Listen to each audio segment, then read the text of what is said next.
Always low prices at Pahrump Valley Auto Plaza. Hey guys, Josh Osborne here with Pahrump Zone. Great computer deals. It's time for another quick tutorial. Today we are continuing the series called Words That Our Customers Use That Are Unfortunately Incorrect. Today's word of the day is virus. Virus is a word that gets tossed around our store and repair center way too often by our customers.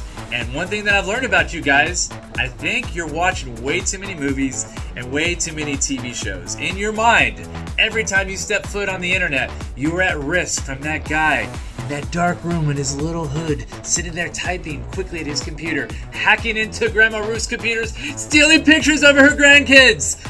Guys, let's be real here, okay? Do viruses exist? Yes.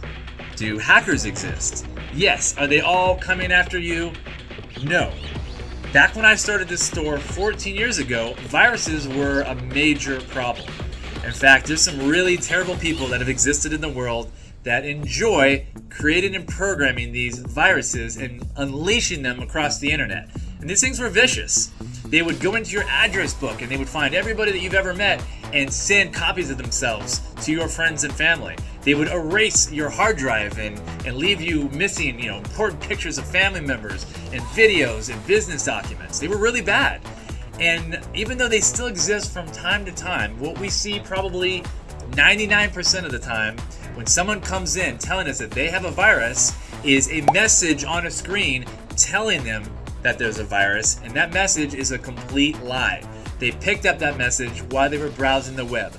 Sometimes it comes while clicking a link on Facebook or some random real estate site, and they don't even know oftentimes how it started, but they see it on the screen and they panic because it thinks that that message is true, but it's not.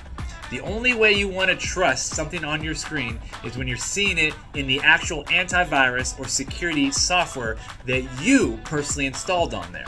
Even though I'm not a big fan of Norton or McAfee, I prefer Malwarebytes and programs like that. If you have one of those security software programs on there and it pops up and tells you that there's an issue, then you want to believe that. You want to quarantine that file if that happens. But be totally honest with you, it's not really happening that often. What we're seeing is people coming in with these messages telling them there's a virus, asking them to call an 800 number. And when they call that number, they talk to one of these Indian scammers who convinces them that he's the good guy and they have to act immediately to resolve this issue. Don't buy the lies, guys. There's a lot of scamming and trickery and taking advantage of our seniors happening on the internet right now. We got to do a little bit better. So use common sense.